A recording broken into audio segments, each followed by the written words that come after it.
Welcome back to the Fireburns Within channel. I'm outside doing a quick little weekly album review. It's episode 13, I believe. I listened to 1, 2, 3, 4, 5, 6, 7 albums this week. One of them is old. It's actually from 2021. It's an album I missed, but it's just an album that caught my ear. I heard a single and thought, I've got to listen to this album. This sounds really good. And the rest are all pretty much new albums. I think, yeah, pretty much all new albums. First, we start with the old one. This one's from, I think, August of 2021. The band is called Boneyard and the album is called Oathbreaker. And this is a female-fronted melodic heavy metal band. I really enjoyed this album. I thought this album was really awesome. The band is led by a lady who goes by the nickname of Pantera. But don't worry, the album doesn't sound nothing like Pantera. But Pantera, her voice is awesome. I love her voice. She sounds she sounds, I don't know, she sounds smooth. She sounds good. She sounds melodic. I really like her voice. The songs are pretty good, sort of melodic heavy metal. I enjoy the songs. Okay, let's move on to the albums from this last week. We've got, the first one is Assault, A Blind Eye. Assault is thrash metal. Just unknown band. I just came across them last week.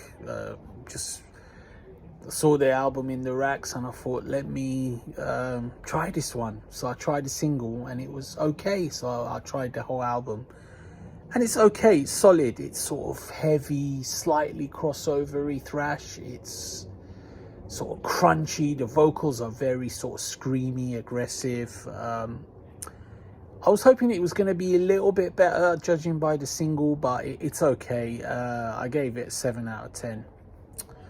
Next one is a new band and they're a British band. They're called Dovorian and the album is called Kneel and Follow.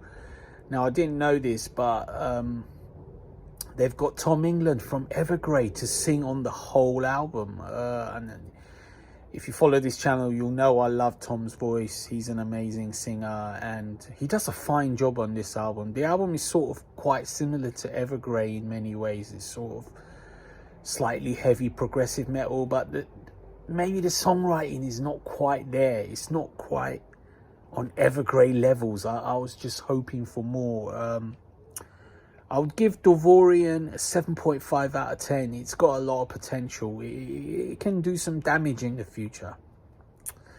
Next one is Jack Starr's Burning Star, Souls of the Innocent. Jack Starr is a pretty unknown guy, really. He used to be the guitarist from Virgin Steel.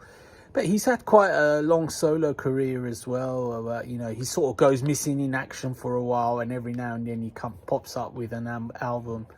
And this is one of those nows and thens. This is a good album. It's solid, classic heavy metal. It's got a strong Dio influence in some of the riffing. The production is slightly average. It lets the side down. The singer is good. The songs are just solid. I rate this at 7.5 out of 10. If the production was a little bit punchier and beefier, I would give it an 8 out of 10. Next one is Scottish power metal band Fellowship, the Saber Chronicles.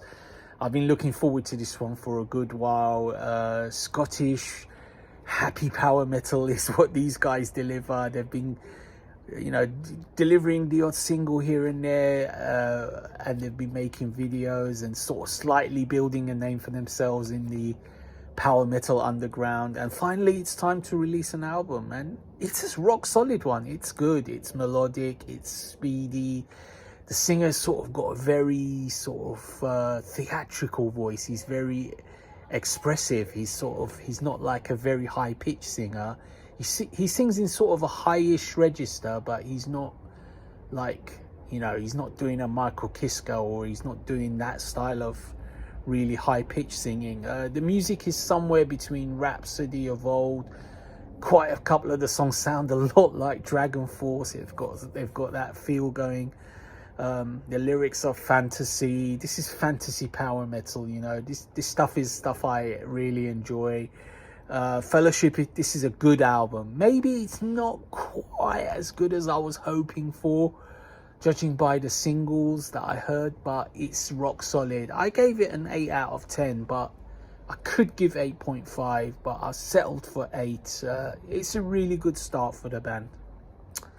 2 albums to talk about. Next one is Palace, One for the Road.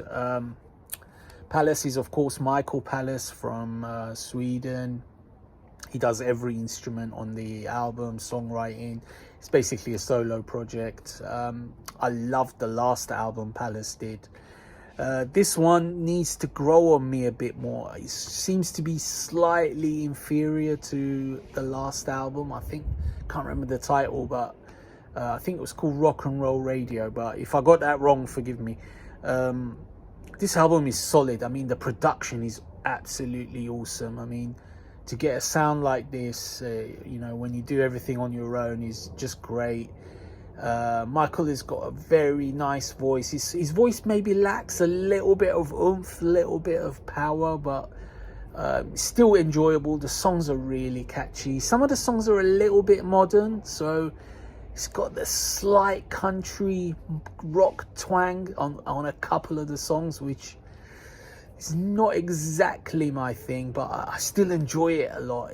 The choruses are very melodic, very 80s, just catchy AOR, some nice riffs as well. You know, Michael, he's a great songwriter. You can't go wrong with his stuff. All his solo albums are killer. But it's not the album of the week. The album of the week is Sinner and Brotherhood. Sinner is, of course, the band led by Matt Sinner of Primal Fear. This is his side project. So when he's not doing Primal Fear, he starts to do Sinner albums. I mean, Sinner were on hold for quite a while until they made a comeback on the last album. But this time they're back, and this album seems to be their best for quite a long while. The last album was good, but this album is better. This album is heavier, it's crunchier. Matt Sinner singing very well. The songs are really good, like anthemic, heavy power metal. They've still got a sort of slight Thin Lizzy influence, not as much as before, but the last track especially has got a strong Thin Lizzy influence. This album is just solid heavy metal. I mean, if you like heavy metal, I don't see how you can not like this album. You know, it's just strong, it's powerful, it's anthemic, it's memorable, it is solid. It's just a very good album. I really enjoy it. So I give this one an 8.5 out of 10. And it's the album of the week. Okay, that's it. Round up for episode 13, albums of the week. Okay, stay tuned.